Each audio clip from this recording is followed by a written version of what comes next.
సీతాదేవి పెట్టిన ఈ 4 శాపాల వలన ఈ నలుగురు ఇప్పటికీ కూడా శాపం అనుభవిస్తూ ఉన్నారు అని మీకు తెలుసా? దశరథుడు చనిపోయాడు. ఈ వార్త రాముడికి లక్ష్మణుడికి తెలియగానే ఎంతో బాధపడతారు. పిండదానం చేయడం కోసం ఇద్దరూ కావలసిన వస్తువుల కోసం అడవిలో వెతుకుతూ వెళ్తారు. కానీ ఎంత సమయం గడిచినా కూడా వెనక్కి రారు. సీతమ్మ ఎదురు చూస్తూ సాయంత్రం అయిపోతుంది. అయ్యో, ఇప్పుడు పిండదానం చేయకపోతే మామగారి ఆత్మకి శాంతి కలగదు అని సీతాదేవిని పిండదానం చేసేస్తుంది. అలా చేసేటప్పుడు ఒక పండితుడిని, ఒక కాకిని, ఒక ఆవుని, అలాగే పాల్గొన్నదని సాక్ష్యాలుగా ఉండమని చెబుతుంది. పిండదానం అయిపోయిన కొంత సమయం తరువాత రామలక్ష్మణులు వస్తారు. రాగానే ఇలా పిండదానం చేసేశాను, స్వామి కావాలంటే వీళ్ళని అడగండి, వీళ్ళు సాక్ష్యాలుగా ఉన్నారని చెబుతుంది. రాముడు వీళ్ళని చూడగా వాళ్ళు అందరూ మేము ఏమీ చూడలేదు, మాకు ఏమీ తెలియదని అబద్ధం చెప్తారు. అప్పుడు సీతాదేవి కోపంతో అబద్ధాలు ఎందుకు చెబుతున్నారు అని వీళ్ళ నలుగురికి శాపం పెడుతుంది.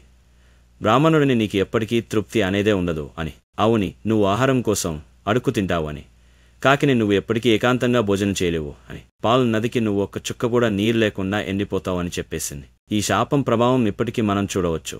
ఇక్కడ ఎవరిది ఇత్తవో కామెంట్ చేసి చెప్పండి. జై సీతాదేవి. ఈ విధమైన ఆసక్తికరమైన కథలకు సబ్స్క్రైబ్ చేయడం మర్చిపోకండి.